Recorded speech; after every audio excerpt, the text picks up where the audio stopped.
할렐루야. 아멘. 우리는 우리 주님이 오신 성탄을 맞이하여서 주님으로 인하여 주어지신 은혜가 얼마나 크냐, 또 하나님께서 주신 언약이 무엇인가, 예수님을 통하여 주신 언약이 무엇인가 하는 부분들을 살펴봤죠. 지난 시간에는 첫 주일로서 시편 2편을 통하여서 세상의 군왕들과 관원들은 하나님의 언약의 결박을 벗어버리고 하나님과 관계된 모든 것들을 끊어버리려고 힘을 모으고 또 모략을 세워서 대적을 하지만 하나님은 비우시신다 말씀을 했어요. 그래서 그렇게 하나님의 품 안에 있지 아니하고 하나님을 왕으로 섬기지 않는 많은 사람들마다 하나님은 어떻게 하느냐 그러면 심판하시겠다 말씀을 하시죠. 그러면서 너희들이 나의 심판에서 멀어지려고 하면 내가 한 왕을 세웠는데, 시온에 세운 왕이 있는데 그 왕에게 파친을 하고 입을 맞추어라. 그러면 너는 살게 될 거다. 너는 즐거움을 얻게 될 거다 말씀을 해주셨죠. 우리에게 예수 그리스도를 보내주시고 하나님이 세상의 모든 사람들이 군왕과 관원들처럼 헛된 일을 도모하고 힘을 모을 때 저와 여러분은 하나님이 우리에게 세우신 한 왕 되시는 예수 그리스도에게 입을 맞추는 아름다운 성도들이 될 수 있기를 원합니다. 우리가 주님과 화친하면 우리의 인생이 새로워지게 되는 거예요.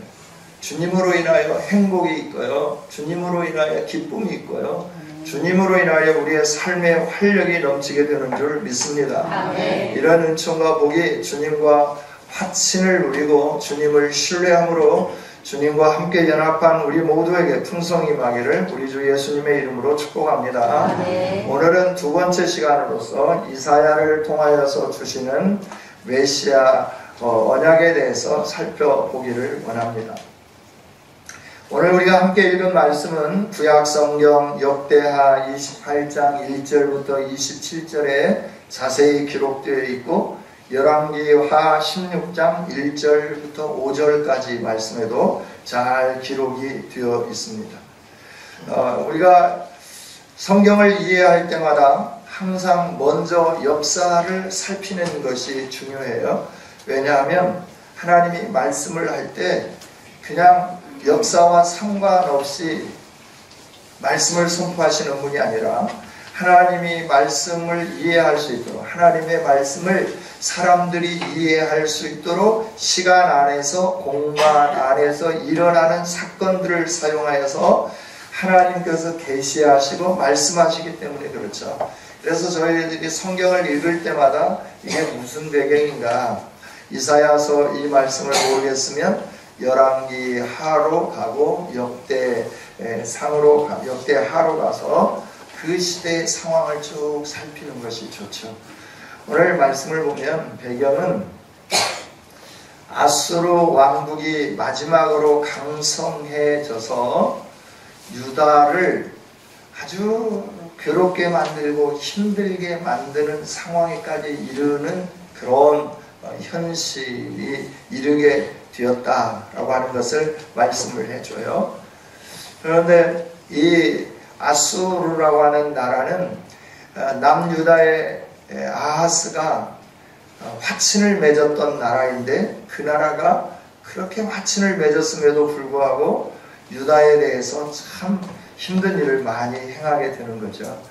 이 아수르가 최후의 강대국이 되어서 북이스라엘을 삼키고 유다만 남겨지고 지중해 연안에 있는 모든 나라를 삼키기 이전에 아수르가 강대국이 되면서 지중해 연안을 이렇게 섭렵하려고 할 때 그 힘을 가졌던 왕이 죽고 난 다음에 그 다음 왕들 사이에 여러 가지 분쟁과 분열이 있음으로 인하여서 그 정복을 제대로 이루지 못했어요.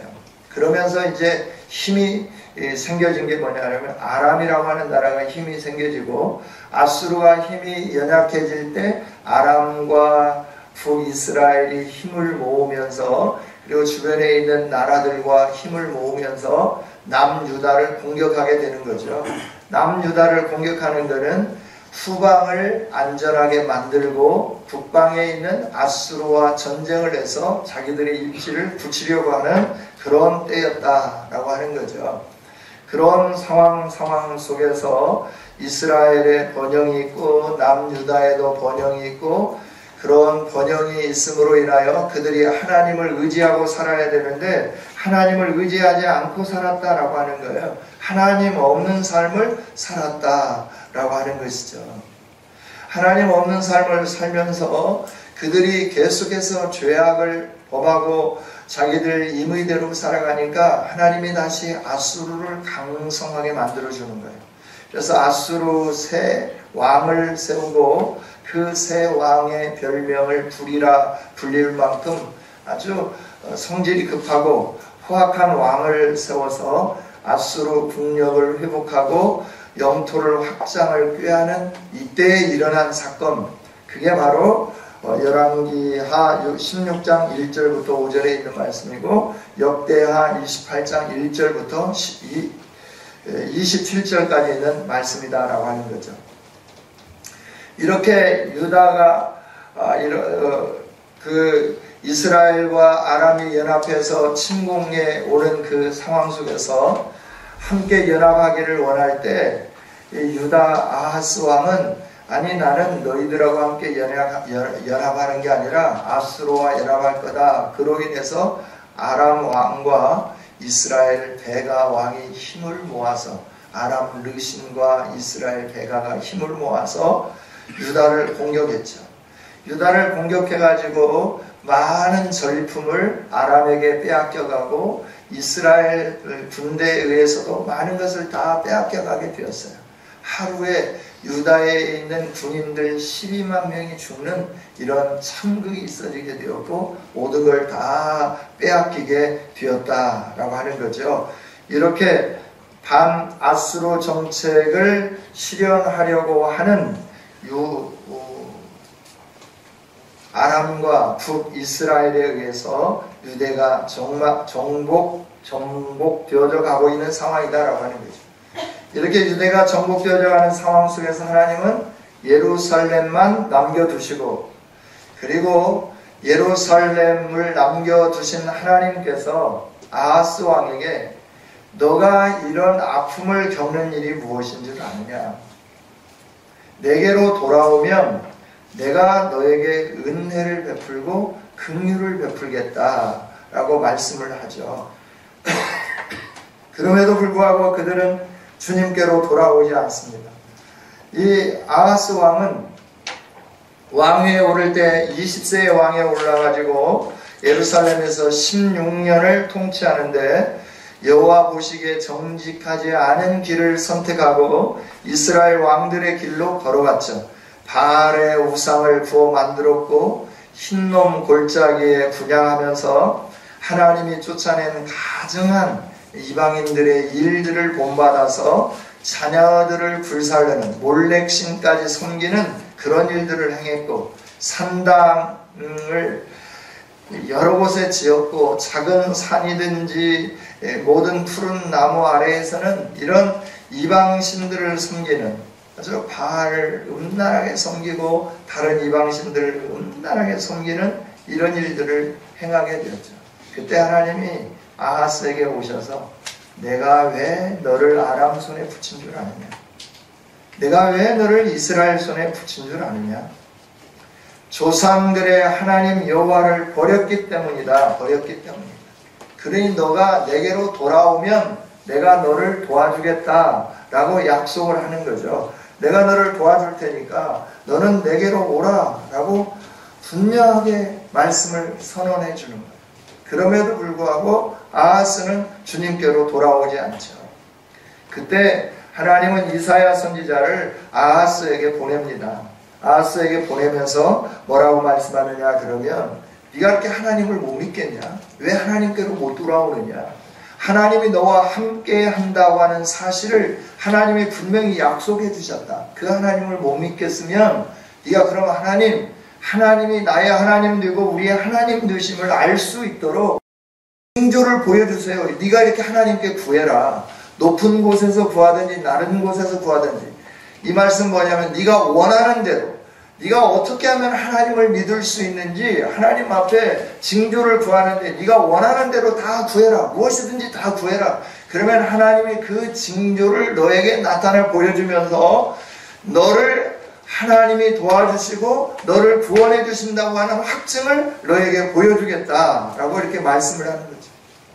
그런데 아하스는 뭐라고 말씀하느냐 그러면 12절에 있는 말씀이에요. 우리 같이 한번 읽어볼까요? 시작. 아하스가 이르되 나는 구하지 아니하겠나이다. 나는 여호와를 시험하지 아니하겠나이다 하노라.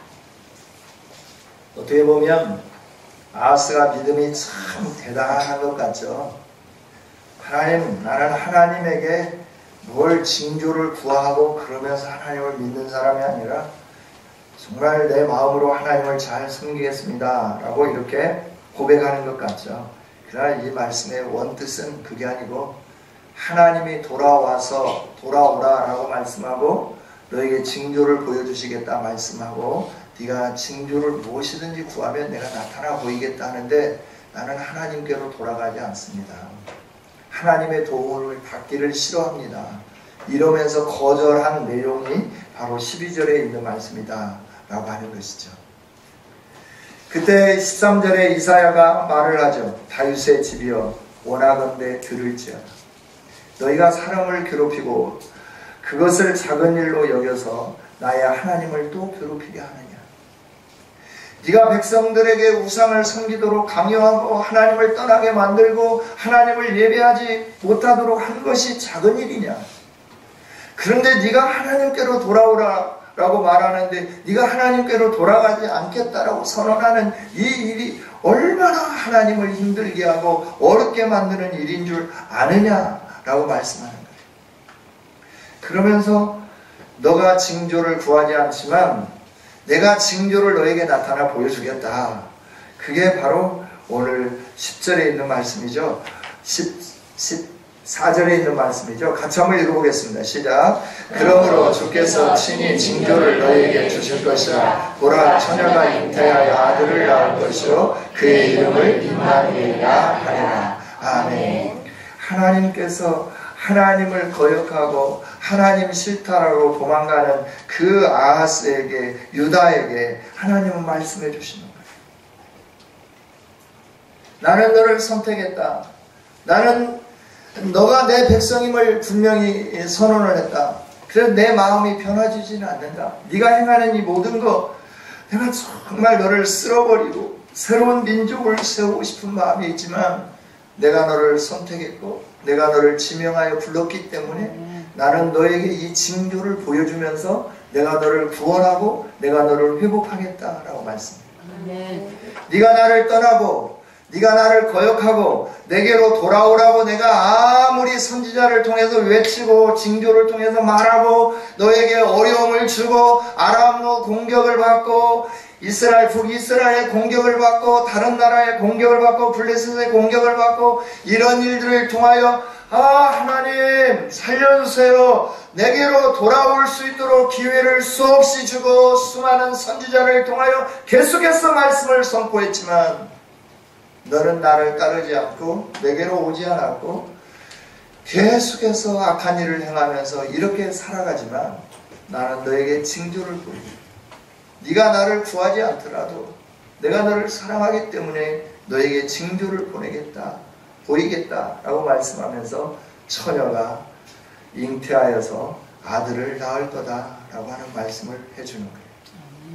여러분, 이 처녀가 아들을 낳는다는 것은 가능한 일인가요?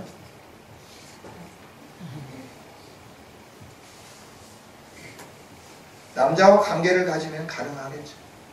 그래서 처녀가 아들을 낳는다는 것은 관계를 갖지 않았는데 아들을 낳게 하겠다라고 하는 말씀이에요. 이 말씀은 인간의 상식과 경험을 뛰어넘는 하나님의 위대한 능력의 역사로 내가 너 가운데 내가 너의 하나님됨의 증거를 나타나 보이겠다라고 하는 말씀이에요. 아멘. 할렐루야. 아멘. 하나님은 우리에게 하나님 되심을 나타내 보일 때 인간의 상식과 경험 속에서 나타나 보이시기도 하지만 우리들이 그 하나님을 신뢰하지 않을 때, 믿지 않을 때, 하나님은 인간의 경험과 상식을 뛰어넘어 하나님의 비상한 수단으로 나타내 보여주시면서 하나님이 행하신 위대한 일들을 우리에게 보게 해 주시는 줄 믿습니다. 그래서 이 말씀을 통하여서 하나님이 가르쳐 주시는 것은 다른 것이 아니죠. 너는 나를 버렸어도 나는 너를 버리지 아니하고, 그리고 너에게 나의 사랑을 베풀겠다라고 이렇게 말씀을 하는 거예요. 구원의 길은 하나님께 있는 줄 믿습니다. 아멘. 고난 가운데서 하나님은 언제나 구원의 길을 예비하고 계신다고 하는 것을 저와 여러분이 기억할 수 있기를 원합니다. 우리가 고난을 당하면 마치 바람에 수풀이나 나무가 흔들리는 것처럼 마음이 흔들릴 수밖에 없습니다. 하나님이 정말 내 하나님이신가? 하나님이 정말 나와 함께 하시는가? 나라가 망해가고 나라가 어려움을 겪고 군사들이 하루에 12만 명이 죽어가고, 그래서 유다에 있는 모든 백성들을 전부 다 끌어가는데 이스라엘의 선지자 하나를 하나님이 세우시네요. 그 선지자를 세우시면서 이스라엘에게 선언하는 거예요. 하나님이 너에게 징계하도록 유다를 공격하게 했지만, 전리품을 가져오는 것은 괜찮지만 그 많은 사람들을 포로로 잡아오는 것은 하나님이 용납하지 않는다. 그래서 왕과 함께 관원들이 이스라엘 백성들이 돌아오는 그 어귀에서 그 말을 선포하면서 포로로 잡아갔던 사람들을 다시 유다로 돌려보내고, 그로 인하여 유다가 명맥을 이어가도록 하나님이 해 주시죠. 하나님은 이처럼 우리의 마음이 흔들리고 하나님 앞에 바르게 서지 않고 세상을 두려워하고 우리를 흔드는 것을 두려워하며 그것들에게 무릎 꿇을 때에도 하나님은 우리를 위하여, 선택된 하나님의 백성들을 위하여 하나님은 구원의 길을 예비하고 그 길로 우리를 인도하신다고 하는 것을 꼭 기억할 수 있기를 원합니다. 할렐루야. 그렇습니다. 지금 이사야가 아하스 왕을 만난 이 시기는 어떤 시기냐 그러면, 오늘 10절에 여호와께서 또 아하스에게 말씀하여 이르시되라고 하는 이 말씀인데, 이 말씀은 다른 말씀이 아니라 7장 1절부터 9절까지 있는 말씀을 통하여서 아하스는 다음에 있을 전쟁을 위하여서, 전쟁을 준비하기 위하여 연못의 수로를 점검하고, 그리고 예루살렘 성 안에 있는 실로와 못에 물을 가득 담아 두려고 하는 이 모든 일정을 하고 있는 그때 수로를 점검하러 나갔을 때, 하나님은 이사야 선지자에게 이사야의 아들 수알 야숲을 대동하고 아하스를 만나게 했죠. 이사야가 아들을 낳았을 때 하나님은 이사야에게 아들을 낳을 때마다 이름을 지어주셨어요. 그 이름을 지어주셨는데, 이 수알 야숲이라고 하는 것은 남은 자가 돌아올 것이다 라고 하는 의미의 뜻이에요. 하나님이 이사야에게 이 수알 야숲 아들과 함께 아하스를 만나게 한 것은, 아하스 왕으로 하여금 이사야 아들의 그 이름을 바라다 보면서 하나님께서 남은 자가 돌아오게 하시는구나 라고 하는 것을 깨달으며 하나님의 구원의 메시지를 그가 수용할 수 있도록 하기 위해서 하나님은 이 일들을 행하신 것이죠. 그럼에도 불구하고 피해를 입었지만 하나님 앞에 서지 않는 이 아하스의 고집을 보게 되는 것이죠. 그런데 하나님은 이들에게도 구원을 베풀어 주시겠다 약속을 해 주시는 거예요. 내 방법으로 구원하겠다 약속을 해 주시는 거예요. 아하스에게 너는 너의 자신을 좀 지켜라 라고 말씀을 하는데, 하나님을 신뢰하고 하나님의 율법과 뜻을 실천하라, 다른 데 도움을 찾아서 눈을 이리저리 돌리지 말고 나 여호와에게 돌아오라 말씀하는데도 불구하고 그는 강해 보이는 나라들에게 무릎 꿇고 강해 보이는 나라들에게 화친을 맺기 위해서 왕궁에 있는 은금과 더불어서 성전에 있는 금그릇 은그릇까지 다 실어서 힘있는 왕에게 가져다 주면서 화친조약을 맺으려 하고 있다라고 합니다.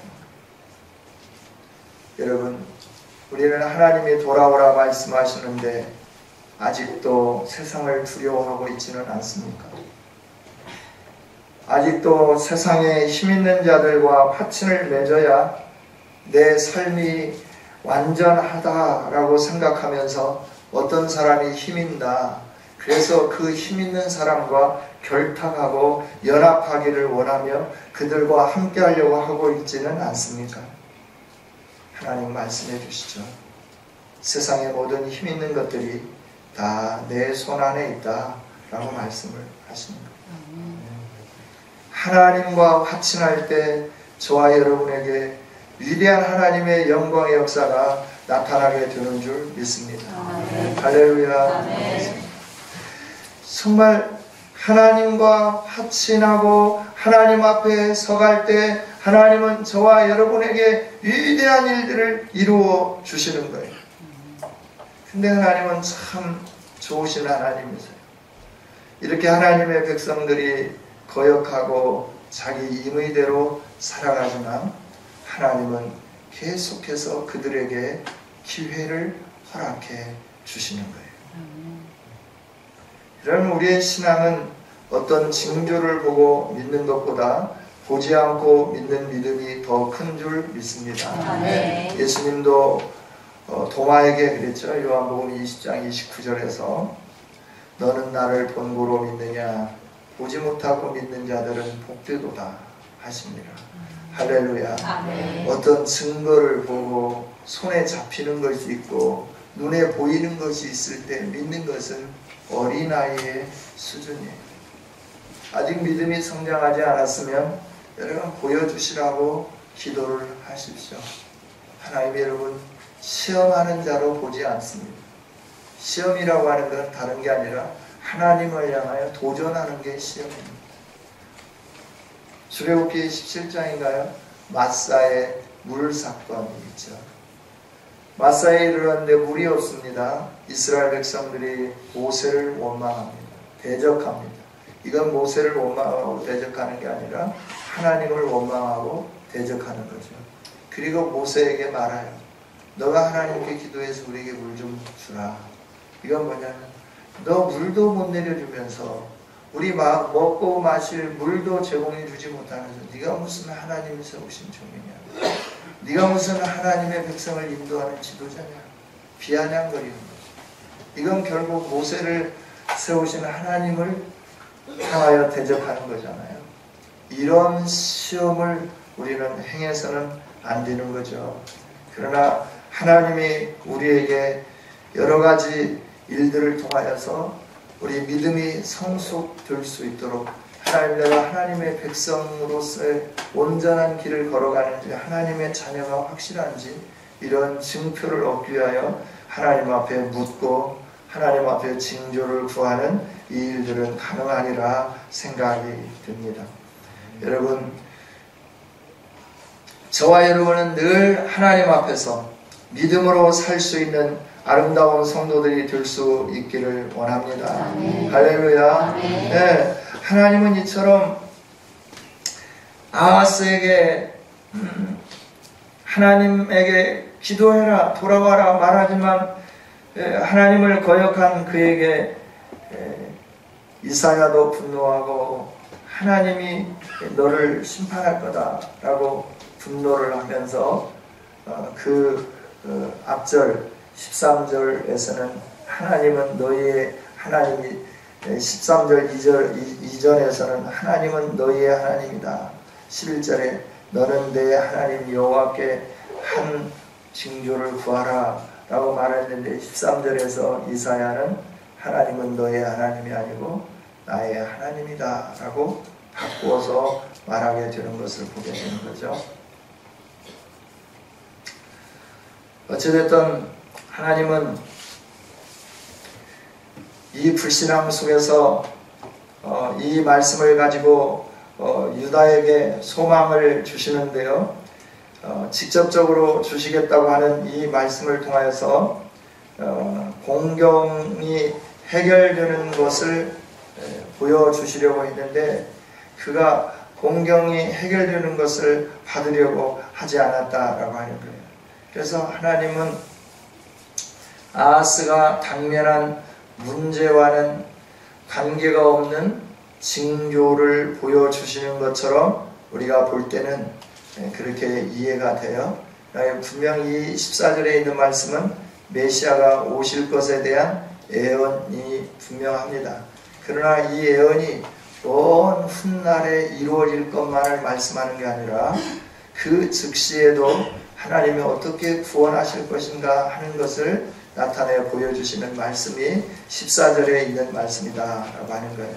하나님 우리에게 말씀을 주실 때는 당면한 문제를 겪고 있는 우리와 먼 미래의 것을 말씀하는 게 아니라 그 말씀이 먼 미래인 것처럼 여겨지만 그 안에 우리에게 지금 주시는 메시지가 있다라고 하는 것이죠.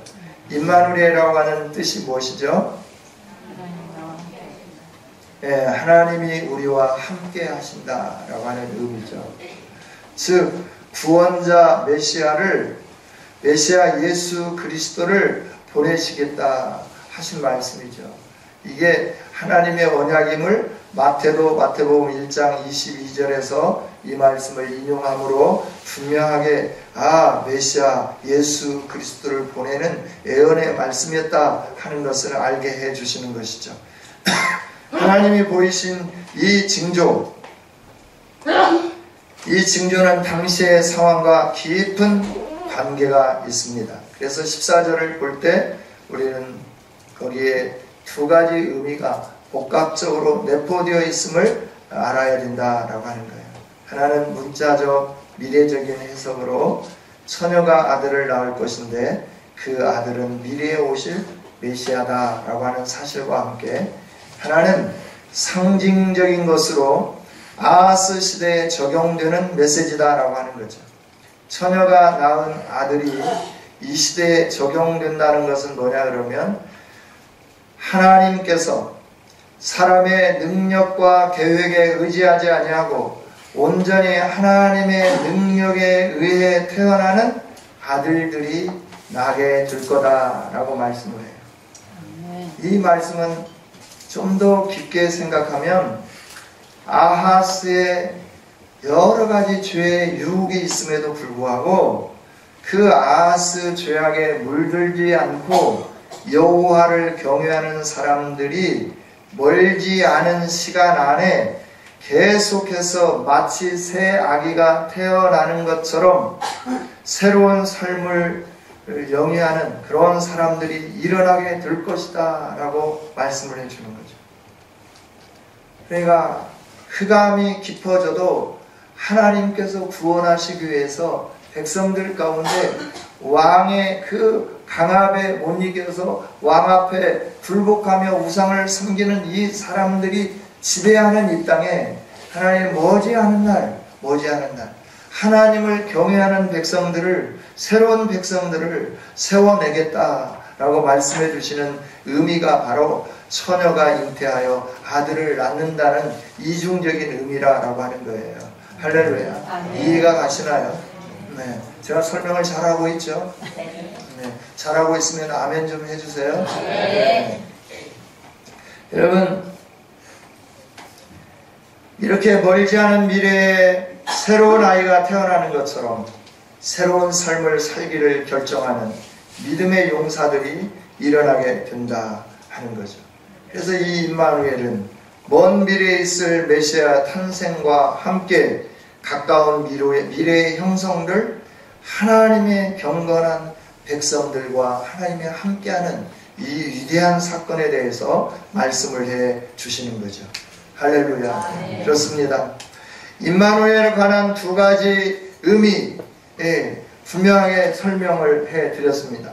그러면서 16절부터 있는 말씀을 보면 이 아이가 악을 버리고 선을 선택할 줄 알기 전에 네가 미워하는 두 왕의 땅이 황폐하게 되리라.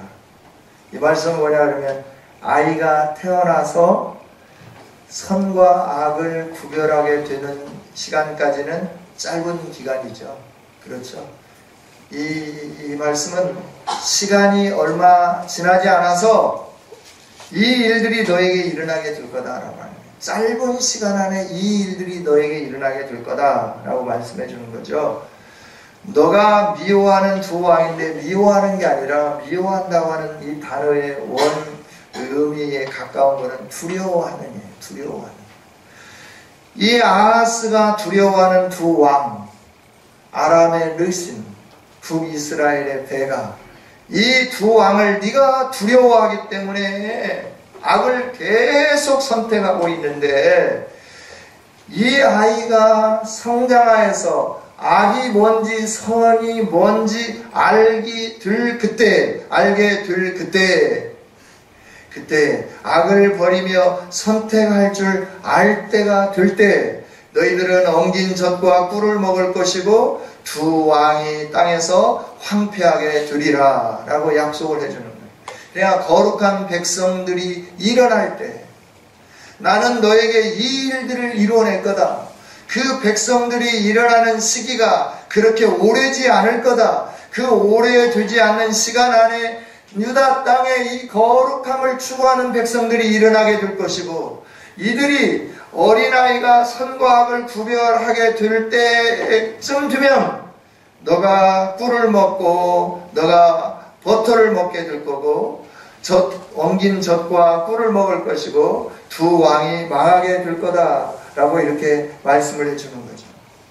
여러분, 하나님은 어려운 중에서도 긍휼을 베풀어 주시는 하나님인데 엉긴 젖은 양의 젖을 가지고 만든 것이고 꿀은 여기서 꿀은 야자, 대추 야자 열매가 땅에 떨어져 가지고 한 곳에 모여서 이렇게 뭉쳐진 것을 가르쳐 주는 거예요. 내가 꿀 그러면 우리처럼 뭐 석청을 먹었다 그러니까 돌에 있는 꿀을 먹은 것처럼 생각을 하는데 이스라엘이나 이런 땅은 벌이 생존하기가 그렇게 썩 환경적으로 좋은 땅이 아니에요. 그래서 석청이라고 하는 건 뭐냐면 대추야자 열매가 이 돌 사이에 들어가 가지고 그것이 건조되고 이게 붙어 가지고 생긴 대추야자 열매의 뭉치 이런 걸 말하는 거죠. 그래야 이들이 황폐해져서 모든 것을 다 빼앗겼기 때문에 엉긴 젖과 꿀을 먹게 된다라고 이렇게 말씀을 해주는 거예요. 빈약한 음식을 먹을 거다라고 말씀을 해줘요. 그러면서 반면에 또 하나님은 뭐라고 말씀하시느냐 그러면 이 고난 가운데서도 하나님의 은혜를 상징하는 음식이 바로 엉긴 젖 그리고 꿀이라고 하는 단어죠. 이게 버터와 꿀이라고 하는 단어입니다. 하나님은 유다 백성이 아람과 북이스라엘을 망하여서 행해진 무자비한 약탈, 살류 먹을 게 없어요. 이게 뭘 추수하면 다 빼앗아 가는 거예요. 그래 이들이 먹을 것이 없는 거죠. 그러니까 겨우 남은 버터, 겨우 남은 꿀을 먹으며 살아가게 하신다. 이것이 하나님의 은혜라라고 말씀을 해주는 거죠. 할렐루야. 아멘. 힘들고 어려움 중에서도 우리가 뭔가 먹을 수 있다는 것 하나님이 주신 은혜인 줄 믿습니다. 그렇죠? 그러면서 악을 이렇게 시간이 짧은 시간 안에 이런 일들이 일어날 거고 악인들이 망하게 될 거다라고 말씀을 하시면서 너는 네가 아무리 세상을 두려워해도 내가 너를 구원해 주지 않으면 구원을 얻을 수 없다. 그러나 내가 너를 구원하기 위해서 이 일들을 행하겠다라고 말씀하시면서 눈에 보이는 현실들을 하나님이 약속을 해 주셨죠. 그러나 너가 이 날이 오기까지 17절 에브라임이 유다를 떠날 때부터 당하여 보지 못한 날이 너와 내 백성과 내 아버지 집에 임하게 될 거다. 아수르 왕으로 인하여 너가 이런 일을 겪게 될 거다 라고 말씀을 해요. 네, 여러 가지 말씀들을 쭉 선포해 드렸습니다. 여러분들이 이해가 잘 가셨는지는 모르겠지만 이제 말씀을 결론하고 결론 짓고 말씀을 맺기를 원합니다. 오늘 우리는 세상을 살면서 남유다 왕 아하스처럼 우리의 환경에 너무나 지배를 받고 산다라고 하는 거예요. 환경에 지배를 받으며 환경에 영향력을 끼치는 사람들을 너무너무 두려워하며 산다라고 하는 거예요. 그래서 우리의 삶이 하나님이 약속해 주신 평안과 번성의 삶이 아니라 힘듦과 어려움의 삶이 연속된다라고 하는 것을 가르쳐 주시는 거죠. 그러면서 내게로 돌아오라 하나님이 말씀하시는 거예요. 여러분, 하나님께로 돌아가는 저와 여러분이 될 수 있기를 원합니다. 아멘. 우리가 하나님께 돌아가지 않지만 그럼에도 우리가 선택된 백성이라고 하면 하나님은 하나님의 징조를 통해서라도 우리를 하나님의 백성으로 끌어가겠다라고 말씀하시면서 예수 그리스도를 이 땅에 보내주신 줄 믿습니다. 아멘. 예수 그리스도가 오신 것은 하나님의 선택된 백성들을 임으로 내버려 두지 아니하면서 내가 너를 지명하여 불렀고 선택했기 때문에 너가 악한 길로 계속 갈지라도 내가 이 징조를 통하여서라도 내가 너의 구원자가 되심을 나타나 보이겠다라고 하시는 하나님의 선포요, 하나님의 언약의 말씀인 줄 믿습니다. 아멘. 이 성탄절을 맞이하면서 앞에 제가 역사적으로 말하고 모든 것 다 잃어버려도 괜찮습니다. 하나님이 나를 얼마나 사랑하시는지를 기억할 수 있기를 원합니다. 아멘. 내가 하나님의 선택된 백성이라고 한다고 하면 내가 곁길로 갈지라도 나를 버리지 아니하시고 임마누엘 되시는 예수 그리스도를 보내시면서 징조를 보이셨던 그 하나님이 우리의 삶을 치유하고 회복하며 경건한 삶으로 만들어갈 것이며 이 경건한 사람으로 살아가고 선과 악을 구별하기 전에 우리에게 악으로 유혹했던 모든 힘 있는 자들이 사라지게 될 것이며 하나님의 통치가 역사하는 이런 위대한 은혜가 우리에게 주어질 것이다. 이것을 하나님은 선포해 주고 계신다라고 하는 겁니다. 대강절을 맞이하여 우리 주님 오신 그 성탄절을 기대하면서 주님이 왜 우리에게 오셨는가? 왜 처녀의 몸으로 이 땅에 오셨는가? 하나님의 이 징조를 우리에게 보이시기 위해서 오셨다고 하는 사실을 기억하면서 하나님, 내가 무엇이기에, 믿음 없는 내가 무엇이기에 나로 하여금 이 세상에 오신 이 예수 그리스도를 바라다 보며 처녀가 잉태하여 아들을 낳으리니 임마누엘이라 하리라 하신 이 말씀처럼 예수님을 이 땅에 보내주셨나이까. 감사합니다 주님, 감사합니다 하나님. 이제는 내가 나의 길을 걸어가지 아니하고 하나님의 영광의 길을 걸어가겠습니다. 믿음으로 살겠습니다. 고백하는 저와 여러분이 되어지며 하나님 앞에 서가서 하나님이 치유하시고 회복하시고 온전케 하시는 은총과 복을 풍성히 누리는 우리 성은의 가족들이 될 수 있기를 주님의 이름으로 축복합니다. 기도하겠습니다. 하나님 감사합니다.